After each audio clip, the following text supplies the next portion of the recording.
are admirable and that you like because your position, your self-conceptualization is so warped and wrong. And that's really daunting. But, when people set themselves up as the judge of being, I've written about this a fair bit in my new book, which is called 12 Rules for Life. When people set themselves up as the judge of being, then they take on what can only be described as a kind of satanic arrogance, because they've actually taken to themselves the moral right to criticize the structure of existence itself. It's like, you better be careful when you do something like that, because you're setting yourself up as the judge of being. I like this one, and I think, this is very clearly what you do. Be precise in your speech. So in Genesis, one of the things God has Adam do first, so God makes the world by speaking. Okay, so that's the first thing to think about. You're supposed to think like in a sophisticated way about this. The idea is that there's some integral relationship between communication and the structure of being. It's part of the role that consciousness plays in the world, whatever that role is.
language takes the chaos and makes it into things. And so God has Adam name all the animals. They're not even really real until they have names. Now, they're more implicit. That's another, here's an example. Let's say that you're having a rough patch in your relationship and you don't know why. It's unnameable. Is it real?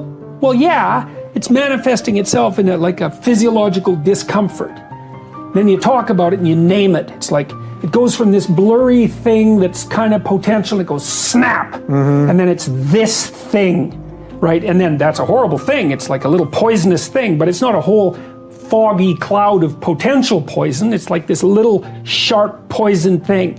And then you think, okay, it's real. It's a little monster, but it's not, it's little at least. And now probably we can do something about it if we can admit to it. So it's this precision that specifies. And like, so this is a little bit of the Voldemort effect, right?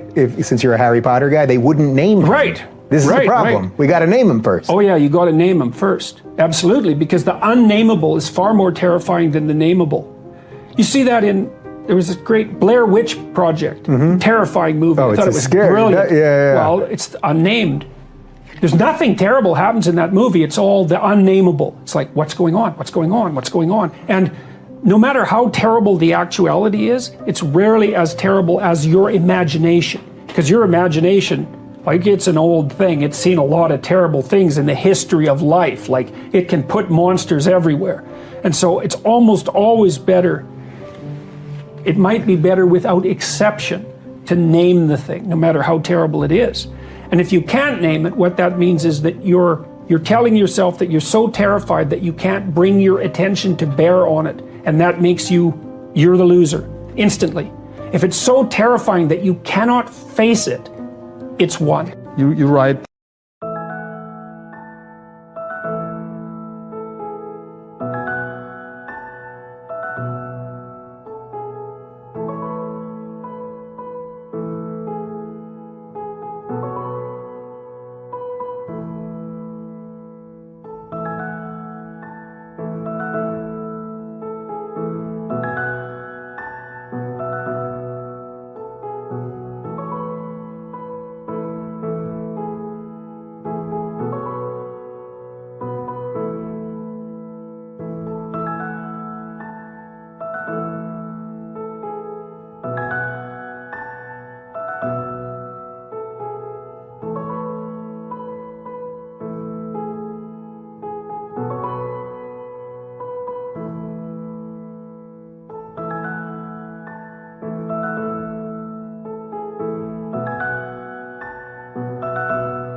But what you might have to do is you think, well, this job is killing my soul. All right, so what do I have to do about that?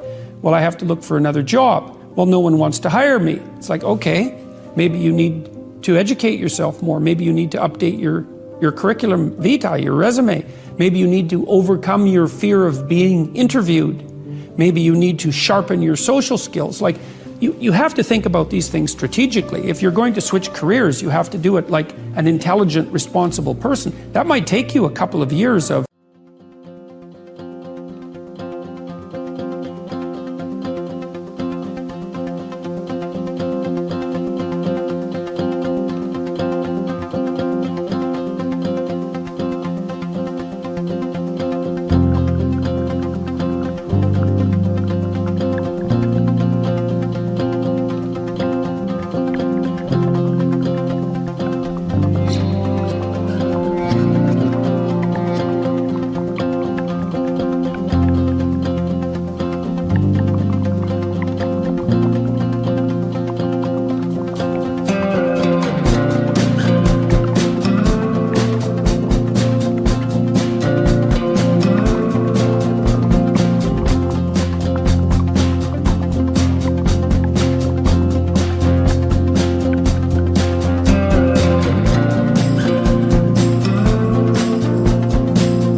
of effort to do. You know, it's because they're convinced that there's some way of forestalling the necessary learning, and there isn't any way of forestalling it. All you do is make it worse in the future. You make yourself smaller and you make the lesson harder. And so that's why in so many religious doctrines there's emphasis on humility. But if I lay down and I play dead and I stay dead, maybe you'll get sick of being the monster out of my head, under my bed. Think you're something out of my nightmares, standing right there. But if I lay down and I play dead and I stay dead, then will you get bored of killing me? Silhouettes of you are like a taunt. Never really know just what you want. With you I don't ever feel calm. I can feel the sweat inside my palms.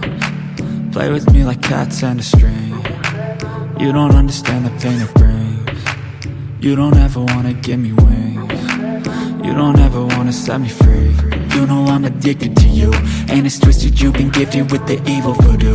Got me coming back for more, even when I've been screwed. Dolls full of pins, pierce my heart straight through. I got issues in my head, I like you in my bed, but you keep me on red. Oh, everything is like a test, I better not text or I'll come off desperate. But if I lay down and I play dead and I stay dead, baby, you'll get sick of being the monster out of my head, under my bed, thinking something out of my nightmares, standing right there. But if I lay down and I play dead and I stay dead, then will you get bored of killing me? So if I play dead, will you regret everything that you did, that you said? I don't think you understand what you're doing, and my heart's black and blue from the bruising. I feel like when I'm with you I'm losing. I feel like you think that this amusing, sitting there gaslighting and confusing. Was it me? Is it me? Am I deluded? I'm the one who's always sorry, the conclusion, even though I offer all of the solutions. I wish you loved me like I love you, it's stupid. When I'm alone with you I never feel lucid. I wish I wasn't struck by Cupid. I wish when I first saw you I knew this. When I'm with you I feel so useless, I feel diluted, my heart's been wounded. Silhouettes of you are like a taunt, never really know just what you want. With you I don't ever feel calm, I can feel the sweat inside my palms. Play with me like cats and a string. You don't understand the pain it brings. You don't ever wanna give me wings. You don't ever wanna set me free. But if I lay down and I play dead and I stay dead, baby, you'll get sick of being the monster out of my head, under my bed, thinking something out of my nightmares, standing right there. But if I lay down and I play dead and I stay dead, then will you get bored of killing me? Then will you get bored of killing me? And will you get bored of killing me? And will you get bored of killing me? And will you get bored of killing me? Melody.